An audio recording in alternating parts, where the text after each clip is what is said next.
3 വർഷം മുന്നെയാണ് എനിക്ക് ആദ്യമായിട്ടുള്ള എൻ്റെ ബിഗ് ബോസ് ഓഡീഷനിന് വേണ്ടി എൻ്റെ ഒരു കോൾ വരുന്നത്. ഞാൻ ഈ ഷോ ഒരിക്കലും കണ്ടിട്ടില്ലാത്ത ഒരാളാണ്, അതുകൊണ്ട് ഞാൻ താല്പര്യമില്ല എന്ന് പറഞ്ഞു ഞാൻ ഈ ഷോ ഇട്ടതാണ്.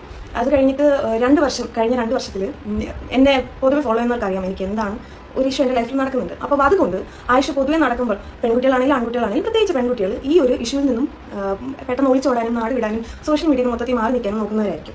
അപ്പം എനിക്ക് ഈ ഒരു ഇഷ്യൂ വന്നപ്പം ഞാൻ കുറച്ചും കൂടെ മുന്നോട്ട് വരണം എന്ന് ആഗ്രഹിച്ച ഒരാളാണ്. ഇത് എന്നെ ആ ഇഷ്യൂ എന്നാൽ ഞാൻ ഇപ്പോൾ പറയുന്നില്ല, it's very personal, let it be. ഞാൻ ഇതുവരെ പബ്ലിക്കലി വന്ന് അതിനെക്കുറിച്ച് സംസാരിച്ചിട്ടില്ല. സോ അത് അങ്ങനെ ഇട്ടേക്കാം. അപ്പം ആ ഒരു സംഭവം എനിക്ക് ബിഗ് ബോസിൽ വരണമെന്ന് ആഗ്രഹമുണ്ടായിരുന്നു. ഒരു ലാസ്റ്റ് സീസണിൽ വൈൽഡ് കാർഡ് എൻട്രി ആയിട്ട് അങ്ങനെ കയറാനായിട്ട് അപ്പം എന്നോട് ചോദിച്ചു. സോ ഫസ്റ്റ് ഞാൻ ഓക്കെ പറഞ്ഞു. അത് കഴിഞ്ഞ് എന്നോട് കുറച്ച് ഡീറ്റെയിൽസ് ഒക്കെ ചോദിച്ച് അയച്ചു തരാൻ പറഞ്ഞപ്പോഴത്തേക്ക് ഐ സെഡ് വേണ്ട എന്നും പറഞ്ഞ് ഞാൻ അതിന് വേണ്ടെന്നല്ല, ഞാൻ പറഞ്ഞു ഓക്കെ ഞാൻ അയച്ചു തരാമെന്നും പറഞ്ഞ് ഞാൻ അതിന് വിട്ടു. അപ്പം ഈ ഒരു വ്യക്തി ഈ പറയുന്ന വ്യക്തി ഈ ജഡ്ജിങ് പാനലിനകത്തിരിക്കുന്ന ഒരാളാണ്. അയാൾ അത് കഴിഞ്ഞിട്ട് ഈ സീസൺ എത്തിയപ്പോഴത്തേക്ക് എന്നോട് പറഞ്ഞു, ഈ സീസൺ എത്തുന്നതിന് മുന്നേ തന്നെ എന്നോട് പറഞ്ഞു ഓഡിഷൻ വരും, ഞാൻ വിളിക്കാം, അപ്പം താൻ വരണം. ഞാൻ പറഞ്ഞു ശരി കേട്ടോ, ഞാൻ തന്നെ വരാം. അങ്ങനെ ഞാൻ പറഞ്ഞു എനിക്ക് ഇപ്പോൾ ഈ ഷോയുടെ ആവശ്യമുണ്ട്, അതുകൊണ്ട് ഞാൻ എന്തായാലും വരും എന്നൊക്കെ പറഞ്ഞു. അത് കഴിഞ്ഞിട്ട് ഓഡിഷൻ്റെ സമയം എത്തി. First round, second round, third round വരുന്നത് ഞാൻ കംപ്ലീറ്റ് ചെയ്തു. ലാസ്റ്റത്തെ സമയമാണ് എന്നെ എടുക്കാതായത്. അപ്പം ഓരോ റൗണ്ട് കഴിയുന്നതിനിടയ്ക്കും ഇയാൾ എനിക്ക് രാത്രി മാത്രമേ മെസ്സേജ് അയക്കാറുള്ളൂ. ഒരു 11-12 മണി 1 മണിക്ക് സമയങ്ങളിൽ എനിക്ക് മെസ്സേജ് അയക്കാറുള്ളൂ. എൻ്റെ ക്ലോസ് ഫ്രണ്ട്സ് ഒരു 3-4 പേരല്ലാതെ വേറെ ആരും എനിക്ക് രാത്രി മെസ്സേജ് അയച്ചാൽ ഞാൻ റിപ്ലൈ അയക്കില്ല. ഞാനത് ഡബിൾ ടിക്ക് ആയാൽ പോലും ഞാൻ മൈൻഡ് ചെയ്തില്ല. ഞാൻ രാവിലെ മാത്രമേ അവർക്ക് റെസ്പോൺസ് കൊടുക്കാറുള്ളൂ. ഇയാൾക്കിത് സ്ഥിരമായിരുന്നു. ഈ മെസ്സേജുകൾ ഇപ്പോഴും എൻ്റെ കയ്യിൽ ആക്ച്വലി എൻ്റെ കയ്യിൽ ഈ മെസ്സേജസിൻ്റെ സ്ക്രീൻഷോട്ട്സ് എനിക്ക് ഇപ്പോഴും ഉണ്ട്. സോ ഈ സംഭവങ്ങൾ ഇയാൾ അപ്പോൾ എനിക്ക് ഇങ്ങനെ മെസ്സേജ് ഇങ്ങനെ അയച്ചുകൊണ്ടിരിക്കും. അത് കഴിഞ്ഞിട്ട് ആ മെസ്സേജ് എൻ്റെ ബോയ്ഫ്രണ്ട് കണ്ടിട്ട് ചോദിച്ചിട്ടുണ്ട്, ഇയാൾക്ക് അയക്കുന്ന അയാൾക്കൊരു ഇച്ചിരി ഉളുപ്പ് വേണ്ടേ? ഓപ്പോസിറ്റ് ചെയ്യുന്ന എൻ്റെ സൈഡിൽ നിന്ന് അങ്ങനെ അത് അയാളുടെ എനർജി റെസിപ്രോക്കേറ്റ് ചെയ്തിട്ട് ഒരു റെസ്പോൺസും പോകാറില്ല. അപ്പോൾ പിന്നെ അയാൾ നിർത്തുമായിരുന്നു. അയാൾ കുഴഞ്ഞ് കുറേ ഇമോജീസ് ഒക്കെ ഇട്ട് കുറച്ചിങ്ങനെ ലവ് ചിഹ്നമൊക്കെ ഇട്ടിട്ടാണ് മെസ്സേജ് അയക്കുന്നത്. അപ്പോൾ ഞാൻ മാക്സിമം ഞാൻ റിപ്ലൈ കൊടുക്കാറില്ല. അല്ലെങ്കിൽ എന്തെങ്കിലും കാര്യമായിട്ടുണ്ടോ എന്ന് ചോദിച്ചിട്ട് അതിന് ഞാൻ റിപ്ലൈ എടുക്കാറുണ്ട്. അതല്ലാണ്ട് എന്നോട് വന്നിട്ട് ട്രിവാൻഡ്രത്ത് വരാറുണ്ടോ, എങ്കിൽ കാണണം, ബാംഗ്ലൂർ ഞാൻ വരുമ്പോൾ പറയും ഇതാണ്. അത് കഴിഞ്ഞിട്ട് ലാസ്റ്റ് സീസൺ ബിഗ് ബോസിൻ്റെ ഫിനാലെ നടക്കുന്ന സമയത്ത് എൻ്റെ അടുത്ത് പറഞ്ഞു മുംബൈയിലാണ് ബാ ഷോ കാണാം. എന്നിട്ട് അയാളെ വിളിച്ചു. അപ്പം ഞാൻ വേറെ കാര്യം, എന്നെ ഇയാളെ നോർമൽ കോൾ ചെയ്യാറില്ല. ഇയാൾ എപ്പോഴും ചെയ്യുന്നത് എൻ്റെ വാട്സാപ്പിൽ മാത്രമേ കോൾ ചെയ്യാറുള്ളൂ. അപ്പം ഞാൻ പൊതുവെ വാട്സാപ്പിൽ എൻ്റെ ഫ്രണ്ട്സ് ആണെങ്കിൽ പോലും കോൾ ചെയ്താൽ ഞാനത് എടുക്കാറില്ല. 2 പേരും നെറ്റ്വർക്ക് കണക്ഷൻ പ്രോപ്പർ ആയിരുന്നു, അല്ലാതെ എടുത്തിട്ട് കാര്യമുള്ളൂ. അപ്പോൾ ഞാൻ 2 കോൾ എടുക്കാറില്ല. ഞാൻ ഇത് കട്ട് ചെയ്തിട്ട് ഞാൻ നോർമൽ കോളാണ് എല്ലാവരും തിരിച്ച് വിളിക്കുന്നത്. ഇയാളെ ഞാൻ അങ്ങനെ വിളിക്കും, എന്താ ചേട്ടാൻ ചോദിച്ച് വിളിക്കും. അപ്പോൾ ഇയാൾ പറയും ഇത് ഈ കോൾ ശരിയല്ല, നമുക്ക് വാട്സാപ്പ് കോൾ മതി എന്നും പറഞ്ഞിട്ട് ഈ കോൾ കട്ട് ചെയ്തിട്ട് പിന്നെ ഇയാൾ വാട്സാപ്പ് കോൾ ചെയ്യും. ഞാൻ വാട്സാപ്പ് കോൾ ഒരിക്കലും 2 വട്ടമൊന്നും ഞാൻ എടുത്തിട്ടുള്ളൂ, അല്ലെങ്കിൽ ഞാൻ എടുക്കത്തില്ല. ഇയാൾ നിർബന്ധം ഇങ്ങനെ കാണിക്കുമ്പോൾ ഞാൻ എടുത്തിട്ട് എന്തെങ്കിലും കാര്യം ഉണ്ടോ എന്ന് ചോദിച്ചിട്ട് ഞാൻ വയ്ക്കും. സോ യെസ്, എന്നെ അങ്ങനെ ഫോൺ വിളിച്ചിട്ട് പറഞ്ഞു ഇപ്പോൾ ഫിനാലെ നടക്കില്ലേ, കയറി മുംബൈയിലാണ്, നമുക്കിവിടെ കുറേ ആൾക്കാർക്ക് ഞാൻ ഇൻട്രൊഡ്യൂസ് ചെയ്ത് തരാം, ആ രീതി അങ്ങനെ എന്തൊക്കെ പറഞ്ഞു. ഞാൻ പിന്നെ ഓഫീസ് ഉണ്ടെന്നോ എന്തോ മുടന്ന ന്യായമൊക്കെ പറഞ്ഞു. ഞാനും ഇത് വിട്ടൊരു കാര്യം, ഞാൻ ഇൻട്രസ്റ്റ് കാണിച്ചില്ലായിരുന്നു അതിനുശേഷമാണ് ഈ ഒരു ഓഡീഷൻ്റെ സംഭവങ്ങളൊക്കെ നടക്കുന്നത്. അങ്ങനെ ഓഡീഷനിൽ നടന്ന എല്ലാ റൗണ്ടിലെ കാര്യം ഞാൻ പറയുന്നില്ല. ലാസ്റ്റ് ഒരു ഓഡീഷൻ അപ്പം ഒരു 2 ദിവസം മുന്നേ 3 ദിവസം മുന്നേ എന്തോ ഇവർ ബിഗ് ബോസിൽ ഒരു ക്ലിപ്പിട്ട് കാണിച്ചിട്ടുണ്ടായിരുന്നല്ലോ, എല്ലാവരുടെയും ഇൻ്റർവ്യൂവിൽ നിന്നുള്ള ഒരു ഇത്. അപ്പോൾ അവരെല്ലാവരും ഇരുന്ന് അതേ ചെയറിൽ അതേ ഓഫീസിൽ ആ ഒരു സ്ഥലത്ത് ഞാനത് കണ്ടപ്പോൾ എനിക്ക് പെട്ടെന്ന് മനസ്സിലായത്. അപ്പം ആ സ്ഥലത്തിരുന്ന് ആ ലാസ്റ്റ് റൗണ്ട് ഇൻ്റർവ്യൂ അറ്റൻഡ് ചെയ്തായിരുന്നു ഈ അറ്റൻഡ് ചെയ്യുന്ന സമയത്ത്. അപ്പം ഞാൻ ഇവരോട് ആദ്യം ഒരു കാര്യം പറഞ്ഞിട്ടുണ്ട്, ഞാൻ ഒരിക്കലും എൻ്റെ ഫാമിലിയുടെ കാര്യം പറഞ്ഞ് ഈ ഷോയിൽ ഒരിക്കലും ആ ഒരു സിമ്പതി നേടാൻ ഞാൻ നോക്കില്ല. നിങ്ങൾ എന്നോട് ചോദിക്കണം, ഞാൻ പറയില്ല. I was actually ready to share with them. പക്ഷേ ലാസ്റ്റ് റൗണ്ടിൽ ഒരു റെക്കോർഡ് ചെയ്യും. അപ്പോൾ ആ റെക്കോർഡ് ചെയ്യുന്നതിന് മുന്നിൽ ഞാനത് ഫാമിലിയെ കുറിച്ച് പറയില്ല. അപ്പോൾ കുറേ ഫാമിലിനെ കുറിച്ച് ഇങ്ങനെ ചോദിച്ചുകൊണ്ടിരുന്നു, എന്താണ് അച്ഛൻ എവിടെയാണ്, ഇപ്പം അമ്മ എവിടെയാണ്, ഇപ്പോൾ എന്തുകൊണ്ടാണ് താൻ ഇൻഡിപെൻഡൻ്റ് ആയിട്ട് നിൽക്കുന്നത്. അപ്പോൾ ഞാൻ ആദ്യമേ പറഞ്ഞു ഐ ആം എൻ ഓർഫൻ, അച്ഛനും അമ്മ എനിക്കില്ല, 18 വയസ്സ് മുതൽ എന്നെ ഞാനാണ് വളർത്തിക്കൊണ്ട് വരുന്നത്, എൻ്റെ കാര്യങ്ങളൊക്കെ ഞാൻ തന്നെയാണ് നോക്കുന്നത്, അത്രയും നിങ്ങൾ അറിഞ്ഞാൽ മതി, അതല്ലാണ്ട് വേറെ എനിക്ക് സംഭവമൊന്നുമില്ല. ഞാൻ ഓൾറെഡി പറഞ്ഞതാണ്. ഇവർ അന്ന് അവിടെ ഇരുന്നിട്ടും എന്നോട് ഇങ്ങനെ ഇരുത്തി. അപ്പോൾ ഞാൻ ലാസ്റ്റ് ഞാൻ പറഞ്ഞു എനിക്ക് എൻ്റെ വീട്ടുകാരെന്നോട് ചെയ്ത കാര്യം വന്ന് പറഞ്ഞ് ആ ഒരു സിമ്പതിയുടെ പേരിലുള്ള വോട്ടും എനിക്ക് വേണ്ട, അതിൻ്റെ പേരിൽ കിട്ടുന്ന ഒരു അറ്റൻഷനോ അല്ലെങ്കിൽ കുറച്ച് ഫാൻസിനെ എനിക്ക് വേണ്ട എന്ന് ഞാൻ പറഞ്ഞു. അപ്പോൾ ഇവർ ഈ ടോപ്പിക് വിട്ട് അത് ആയപ്പോഴും ഇവർ ഒരുമാതിരിയായി, ഇവർക്ക് അത് കിട്ടിയില്ല. ഇത് കഴിഞ്ഞിട്ട് അടുത്തത് എന്നോട് ഇത് കഴിഞ്ഞ് കുറേ സംസാരിച്ച് കഴിഞ്ഞിട്ട് എങ്ങനെയോ ചീറ്റിങ്ങിൻ്റെ ഒരു ടോപ്പിക്ക് വന്നു. ഒരു റിലേഷൻഷിപ്പിൽ ചീറ്റ് ചെയ്യുന്നതും ഈ എക്സ്ട്രാ അഫെയർസ് ഒക്കെ ഉള്ള കാര്യങ്ങൾ ഒരു ടോപ്പിക് ഞങ്ങൾ വന്നെത്തി. അപ്പം ഇതെത്തിയ സമയത്ത് ഇപ്പം എന്നെ അറിയാവുന്നവർക്കറിയാം, ഞാൻ പൊതുവേ എൻ്റെ പാസ്റ്റ് റിലേഷൻഷിപ്സിൽ ഈ ഒരു ചീറ്റിംഗ് എന്നൊരു സംഭവം വന്നിട്ടുള്ളത് കൊണ്ട് ഞാൻ ഇതിനെതിരെ ഭയങ്കരമായിട്ടുള്ള ഒരാളാണ്.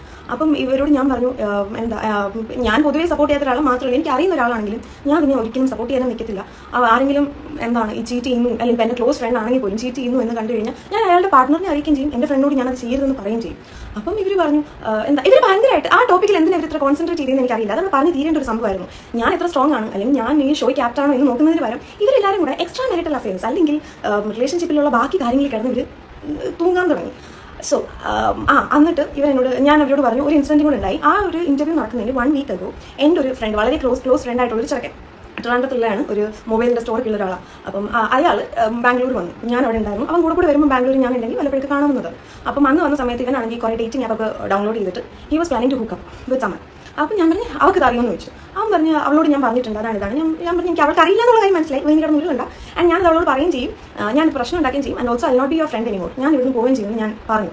അപ്പം അവനാണെങ്കിൽ അത് ആദ്യം മൈൻഡ് ചെയ്തില്ല. കുറച്ച് കഴിഞ്ഞിട്ട് ഞങ്ങൾ നിൽക്കുന്ന സ്ഥലത്തേക്ക് വേറെ ഒരു പെൺകുട്ടി വന്നു. അങ്ങനെ കുറേ പ്രശ്നങ്ങളൊക്കെ ഉണ്ടായി. അപ്പം ഞാൻ ഇവരോട് പറഞ്ഞു ഇങ്ങനെ ഒരു സംഭവമായിരുന്നു, എന്നിട്ടും അയാൾ ചീറ്റ് ചെയ്യുന്നു എന്ന് എനിക്ക് തോന്നിയ സമയത്ത് ഞാൻ അയാളുടെ വൈഫിനെ വിളിച്ച് പറഞ്ഞു ഇത് തന്നെയാണ് എൻ്റെ ക്യാരക്ടർ, ഞാൻ ഇങ്ങനെ ചെയ്യുകയും ചെയ്യും, അത് ആരാണെങ്കിലും കുഴപ്പമില്ല എന്നും. ഇവർക്കെല്ലാവർക്കും അവിടെ ഒരു 6-7 പേര് ഇരിപ്പുണ്ടായിരുന്നു. എല്ലാവരുടെയും മുഖം ഒരുമാതിരിയെ. അപ്പം അതൊരു ടോപ്പിക്, ഇവരെ ബോധ ചെയ്യേണ്ട ഒരു ടോപ്പിക് അല്ല. പക്ഷെ എന്തിനാണ് ഇവരെല്ലാവരും ഇത്രയും ബോധമായത് അന്ന് എനിക്ക് മനസ്സിലായില്ല ആ ദിവസം, ആ ഒരു സമയത്ത്.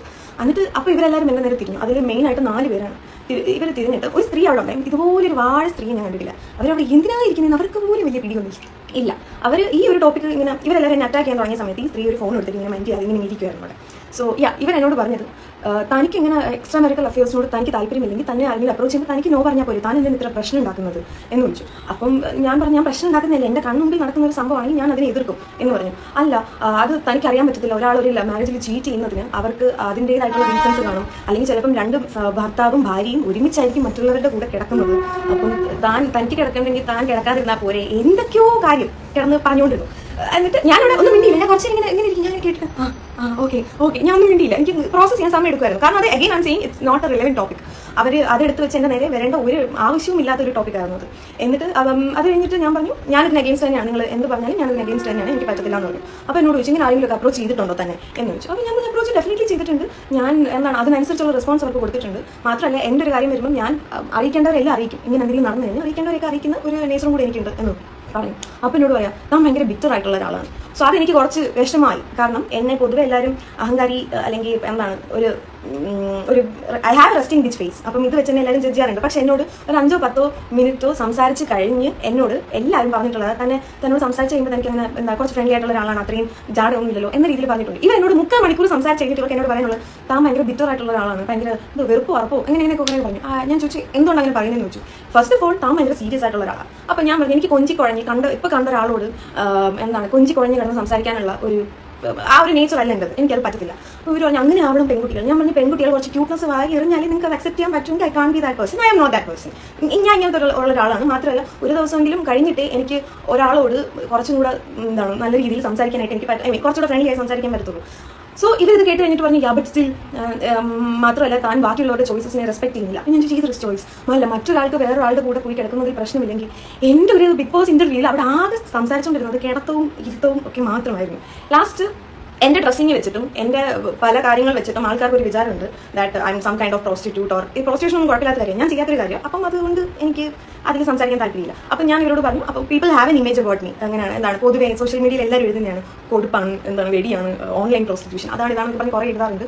അപ്പം എൻ്റെ നിഴൽ പോലും കണ്ടിട്ടില്ലാത്ത ആൾക്കാരാണ് ഇതൊക്കെ പറയുന്നത്. എന്നെ ഒരു ഐഡിയ ഇല്ല, ഞാൻ ആരാണ് എന്താണെന്ന് അറിയാത്ത ആൾക്കാരെ പറയുന്നത്. അപ്പം ഞാൻ അവരോട് പറഞ്ഞു അങ്ങനത്തെ ഒരു രീതി വെച്ചിട്ടാണ് നിങ്ങളും സംസാരിക്കുന്നതെങ്കിൽ തെറ്റിപ്പോയി, I am not that kind of person. And ഈ ഒരു സംഭവം ഫുള്ളും ഇവരവിടെ റെക്കോർഡ് ചെയ്ത് വെച്ചിട്ടുണ്ട്. ഇപ്പം ഞാൻ പറയുന്നത് തെറ്റായി ഞാനിപ്പോൾ ഈ പറയുന്ന കാര്യം പ്രൂഫ് എന്ന് എൻ്റെ കൈ കാണിക്കല്ല, പക്ഷേ ഇത് ആ ഓഫീസിലുള്ള ഒരു അവർ എല്ലാ ഇൻ്റർവ്യൂ റെക്കോർഡ് ചെയ്യുന്ന കൂട്ടത്തിൽ ഈ സാധനം റെക്കോർഡ് ചെയ്തിട്ടുണ്ട്. സോ ഈ ഒരു സംഭവം ഇത് കഴിഞ്ഞതിന് ശേഷം ഞാൻ ആകെ ഭയങ്കര ബ്ലാങ്ക് ഔട്ട് ആയിപ്പോയി. അപ്പം എൻ്റെ ഇൻ്റർവ്യൂവിന് മുന്നേ ഒരു 2 മണിക്കൂർ മുന്നേ മറ്റൊരു കുട്ടിയുടെ ഇൻ്റർവ്യൂ ഉണ്ടായിരുന്നു. ആ കുട്ടി ഞാൻ ഇതിനൊക്കെ ഓക്കെ ആയിരുന്നോ അല്ലായിരുന്നോ എന്ന് എനിക്കറിയില്ല. പക്ഷേ ആ കുട്ടി ഇപ്പോൾ ഈ ഷോയിനകത്തുണ്ട്, ക്യൂട്ട്നെസ് വാരി എറിഞ്ഞിട്ട് ഷോയ്ക്കകത്തുണ്ട്. സോ എന്ത് റീസണും ആയിക്കോട്ടെ, ഞാൻ ഒരിക്കലും ഒരുപാട് പേരുണ്ട് പല രീതിയിലുള്ള അഡ്ജസ്റ്റ്മെൻറ്റിനും പല കാര്യങ്ങൾക്കും ഓക്കെ എന്നെക്കാളും പ്രായം കുറഞ്ഞവരാണെങ്കിലും പെട്ടെന്ന് ഇങ്ങനെ പൊട്ടിമുളയ്ക്കുന്ന ആൾക്കാരാണെങ്കിലും ഒരുപാട് അവർ മുന്നേറുന്നുണ്ട്. അങ്ങനെ മുന്നേറുന്നവർ മുന്നേറിക്കോട്ടെ. എനിക്കത് ഞാൻ അതിന് ഓക്കെ ആയിരുന്നെങ്കിൽ പണ്ടേ ഞാൻ എവിടെയെങ്കിലും ഒക്കെ എത്തിയേനെ. I am not okay with that. So ആ പേര് ഞാനിവിടെ പറയുന്നില്ല. ആ കുട്ടി ആരാണെന്ന് മേ ബി അങ്ങനെ എല്ലാവർക്കും ആ കുട്ടിക്ക് കിട്ടിയത് കുറച്ച് ക്യൂട്ട്നെസ് കൂടുതലായതുകൊണ്ടായിരിക്കും, അല്ലെങ്കിൽ കുറച്ച് ചിരിച്ച് കളിച്ചൊക്കെ സംസാരിക്കുന്നതുകൊണ്ടായിരിക്കും അയാൾക്കത് കിട്ടിയത്. ഞാൻ അങ്ങനത്തെ ഒരാളല്ല. So let it be. ഈ ഒരു ഇത് കഴിഞ്ഞിട്ട് ഞാനപ്പോൾ അവരോട് പറഞ്ഞു എനിവേ എസ് ആണെങ്കിലും നോൺ ആണെങ്കിലും എനിക്ക് നേരത്തെ അറിയണം, ബിക്കോസ് എനിക്ക് വേറെ ഓഫർ വന്ന് ഇരിപ്പുണ്ട്, എനിക്ക് അതിൻ്റെ കാര്യത്തിൽ ഒരു ഡിസിഷൻ എടുക്കണം. പക്ഷേ ബിഗ് ബോസിനാണ് എൻ്റെ താല്പര്യം ബിഗ് ബോസിൽ പോകുന്നായിരുന്നു. അപ്പോൾ ഞാൻ നേരത്തെ പറയാം ഞങ്ങൾ പറയാമെന്ന് പറഞ്ഞു. അപ്പോൾ 1 വീക്ക് കഴിഞ്ഞിട്ട് ഞാൻ അയാൾക്ക് മെസ്സേജിൽ ഞാൻ ചോദിച്ചു even if it's yes or no ചേട്ടാ ഞങ്ങൾ നേരത്തെ പറയണം എന്ന് പറഞ്ഞു. അപ്പോൾ നോ റെസ്പോൺസ്. അതിനുശേഷം ഇന്നേ വരെ ഒരു റെസ്പോൺസും എനിക്ക് തുരുതുരാന്ന് മെസ്സേജ് അയച്ചുകൊണ്ടിരുന്ന ആൾക്കാരാണ്. വെറുതെ കിടന്ന് പാതിരാത്രിയും ഇല്ലാതെ കിടന്ന് മെസ്സേജ് അയച്ചുകൊണ്ടിരുന്ന ആൾക്കാരാണ്. എന്നെ തിരിഞ്ഞ് പിന്നെ അതുവഴി നോക്കിയിട്ടേ ഇല്ല. ഇവർക്ക് ആദ്യമേ ചെയ്യായിരുന്നു. ആദ്യമേ ഞാൻ ഒരു മെസ്സേജ് ഇഗ്നോർ ചെയ്ത സമയത്ത് ഇവർക്ക് ഈ ഒരു ഇൻറ്റൻഷനാണ് എൻ്റെ അടുത്ത് ഉണ്ടായിരുന്നെങ്കിൽ അവർക്ക് അന്ന് ഇഗ്നോർ ചെയ്യായിരുന്നു. അതല്ലാതെ so I did not get selected there. ഇതാണ് കഥ. അതിനുശേഷം ഞാൻ ഈ എന്താണ് ഇത് വന്ന ദിവസം എൻ്റെ ബോയ് ഫ്രണ്ട് ഈ ഷോ കാണുന്ന ഒരാളാണ്, ഞാൻ കാണത്തില്ല. അപ്പോൾ വന്നൊരു ദിവസം ഇവൻ കണ്ടസ്റ്റൻസിനെ കണ്ടിട്ട് എൻ്റെ അടുത്ത് പറഞ്ഞു, നിന്നെ റിജക്ട് ചെയ്തിട്ട് എടുത്തില്ല ഇവരെയൊക്കെയാണോ? അപ്പോഴാണ് ഞാൻ വിചാരിച്ചു നോക്കി ഞാൻ ജസ്റ്റ് നോക്കാം. അപ്പം ഞാൻ അന്ന് ജസ്റ്റ് നോടിച്ച് ഷോ കണ്ടപ്പം അന്ന് മാത്രമല്ല എൻ്റെ അല്ലാണ്ട് എന്താ എൻ്റെ ഇൻസ്റ്റാഗ്രാം റീൽ സജഷൻസിലൊക്കെ വരുന്നുണ്ട് ഈ സംഭവം. കുറച്ചെങ്കിലും ക്വാളിറ്റിയുള്ള ആൾക്കാരെ അല്ലെങ്കിൽ കുറച്ചെങ്കിലും ഒന്ന് എന്താ ഇവർക്ക് എപ്പോഴും ഇവരെ ട്രെയിൻ ചെയ്യാൻ പറ്റുന്ന ഒരാളെയാണെന്ന് തോന്നുന്നു ഇവർ എടുക്കുന്നത്. ഇവരുടെ താളത്തിനൊത്ത് തുള്ളാൻ പറ്റുന്നവരെയും അല്ലെങ്കിൽ ആ രീതിയിലേക്ക്, അല്ലെങ്കിൽ അഖിൽമാരാർ പറഞ്ഞതുപോലെ ഇയാളെ എടുക്കണം എന്ന് മറ്റുള്ളവർ പ്രഷർ കൊടുത്തിരുന്നല്ലോ. അങ്ങനെ പ്രഷർ കൊടുക്കാൻ വേണ്ടി എനിക്ക് അവിടെ ആരെ അറിയത്തില്ല, അങ്ങനത്തെ ഒരു കോൺടാക്ട്സും എനിക്ക് ഇല്ലാതാണ്. അതുകൊണ്ടായിരിക്കും. അതല്ലെങ്കിൽ ഇവർക്ക് ട്രെയിൻ ചെയ്യാൻ പറ്റുന്നവർ, ഇവർ പറയുന്നതിന് ഒപ്പം നിൽക്കുന്നവർ. പിന്നെ എന്താണ് എന്നോട് ഇവർ ചോദിച്ചിരുന്നു, എന്നോട് ഇങ്ങോട്ട് മറ്റൊരു കാര്യം അഗെയിൻ ഇറലവൻ്റ് ആയിട്ടുള്ള ഒരു ക്വസ്റ്റ്യൻ എന്നോട് ചോദിച്ചു, ലൈഫിൽ ആരെങ്കിലും ത്രെട്ട് ചെയ്തിട്ടുണ്ടോ, ഭീഷണിപ്പെടുത്തിയിട്ടുണ്ടോ എന്ന് ചോദിച്ചു. ഞാൻ ഒറ്റയ്ക്ക് താമസിക്കുന്ന ഒരു സ്ത്രീയാണ്, ഞാൻ വളരെ റെബലിയസ് ആയിട്ടുള്ള ഒരാളാണ്. സോ ഡെഫിനറ്റ്ലി എനിക്ക് ത്രെട്ടുള്ള ഒരാളുണ്ട്. പലരും എന്നെ പല രീതിയിലും ഇങ്ങനെ എന്താണ് ഈ രീതിയിൽ, അതായത് അത് ചെയ്യരുത് ഇത് ചെയ്യരുത്, ഞാൻ അങ്ങനെ ആരെക്കുറിച്ച് കോൾ ഔട്ട് ചെയ്യാൻ പാടില്ല എന്നെക്കുറിച്ച് എന്നോട് സംസാരിക്കാറുണ്ടെന്ന് ഞാൻ അവരോട് പറഞ്ഞു. അപ്പം അങ്ങനെ ഉണ്ട്, അങ്ങനെ അപ്പം എന്നോട് ചോദിച്ചാൽ അതെങ്ങനെ ഫേസ് ചെയ്യാറുണ്ടെന്ന് ചോദിച്ചു. ഞാൻ ഒരിക്കലും മിണ്ടാതിരിക്കുന്ന ഒരാളല്ല. എൻ്റെ വായിക്കകത്ത് കൈയിട്ട് കഴിഞ്ഞ് കടി എല്ലാവരും മാച്ചിട്ട് പോകുന്നതാണ്. അല്ലെങ്കിൽ എന്താ ഞാൻ അങ്ങോട്ട് അറിയുമ്പോൾ ചൊറിയാറില്ല, ഇങ്ങോട്ട് വന്നു കഴിഞ്ഞാൽ വലിയ പ്രശ്നമാക്കി തന്നെ ഞാൻ റിയാക്ട് ചെയ്യുകയും ചെയ്യും. അപ്പം ഇവർക്ക് അത് പിന്നെ അത് കേട്ടപ്പോൾ അത്ര തൃപ്തികരമായില്ല. ഓ എന്ന രീതിയിലായി. സോ അപ്പം അവരുദ്ദേശിക്കുന്ന ഒരു തക്കുടുകളെയാണ് അവർ ഉദ്ദേശിക്കുന്നത്, അതല്ലാത്ത ആൾക്കാരെ അവർക്ക് അങ്ങോട്ട് വേണ്ട. പിന്നെ എന്നോട് ചോദിച്ചത് ഇത് സ്ക്രിപ്റ്റഡ് ആണെന്ന് തോന്നുന്നുണ്ടോ? അപ്പം ഞാനിപ്പോൾ ഈ പറയുന്ന കാര്യങ്ങൾ അവരുടെ റെസ്പോൺസിൽ നിന്നും എനിക്ക് അണ്ടർസ്റ്റാൻഡ് ചെയ്യാൻ പറ്റിയ കുറച്ച് കാര്യങ്ങളാണ് ഞാൻ ഇവിടെ എടുത്തിരുന്നത്, which proves Akhil Marar is right. So പിന്നെ എന്നോട് ചോദിച്ചത് സ്ക്രിപ്റ്റഡ് ആണെന്ന് തോന്നുന്നുണ്ടോ ചോദിച്ചു. ഞാൻ പറഞ്ഞു, നിങ്ങൾ എഴുതി വെച്ച സ്ക്രിപ്റ്റ് നോക്കി അഭിനയിക്കുന്ന നാടകത്തിലെ ആൾക്കാരല്ല അവർ, പക്ഷെ നിങ്ങൾക്ക് ആഗ്രഹമുള്ള പല കാര്യങ്ങളാണ് അകത്ത് നടക്കുന്നതെന്ന് എന്തായാലും മനസ്സിലാവുന്നു.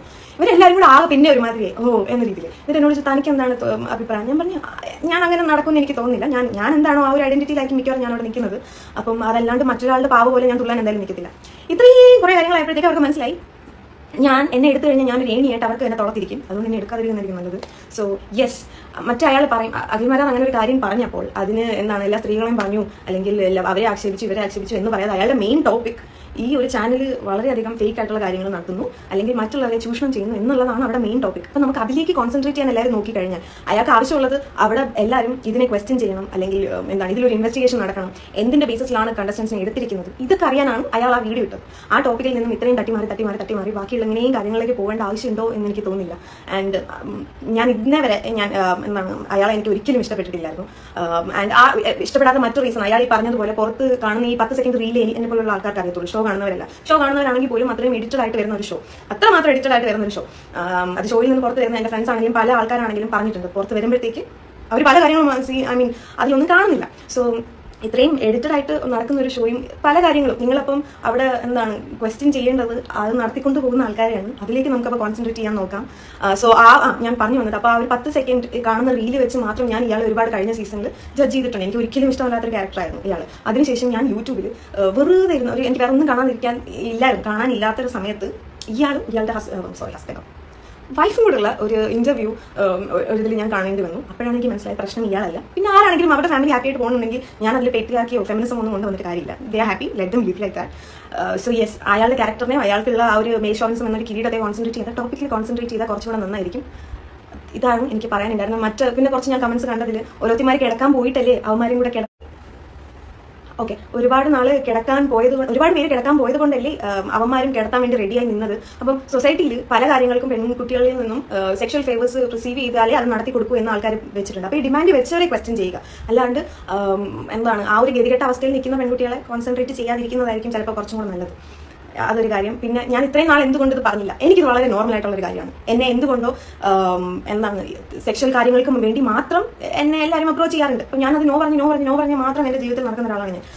ആൻഡ് മൂവീസിലാണെങ്കിലും അല്ലെങ്കിൽ ഒരു മോഡലിങ്ങിന് വേണ്ടിയിട്ടാണെങ്കിലും വലിയ ബ്രാൻഡിൻ്റെയൊക്കെയാണ് ഞാൻ പലപ്പോഴും ഫേസ് ചെയ്തിട്ടുള്ളതാണ്. കാസ്റ്റിംഗ് കൗച്ച് എന്നൊരു സാധനമുണ്ട്. അപ്പോൾ ഞാൻ എല്ലായിടത്തും ഇത് ഫേസ് ചെയ്യാറുണ്ട്. ഞാനപ്പോൾ നോ പറഞ്ഞ് പോകുന്നത് പോലെ ഇതിൽ നിന്നും ഞാനൊരു നോ പറഞ്ഞ് പോയതാണ്. പക്ഷേ ഇവരിത് ഇത്രയും വലിയൊരു സംഭവമാക്കി അതൊരു വലിയൊരു ബിസിനസ് തന്നെ ആക്കിയാണ് കൊണ്ടുപോകുന്നത്, അല്ലെങ്കിൽ ബാക്കിയുള്ളവരെ ഇങ്ങനെ ചൂഷണം ചെയ്യുന്നു എന്ന ലെവലിൽ എനിക്കറിയില്ലായിരുന്നു. ആൻഡ് ഞാനിതിപ്പോൾ പറയാനുള്ള മെയിൻ റീസൺ, ഇത്രയും മാസങ്ങൾക്ക് ശേഷം ഇന്ന് പറയാനുള്ള മെയിൻ റീസൺ, ഒരാളിത് മുന്നോട്ട് വന്ന് പറഞ്ഞപ്പോൾ അയാൾ ഉണ്ടാക്കി പറയാണെന്നോ അല്ലെങ്കിൽ ഞാൻ നേരത്തെ പറഞ്ഞ പോലെ ബാക്കിയുള്ള കാര്യത്തിലേക്ക് കോൺസെൻട്രേറ്റ് ചെയ്യുന്നുണ്ട്. I feel like at least I should speak up. അപ്പം ഇതൊക്കെയാണ് എൻ്റെ കാര്യം. എൻ്റെ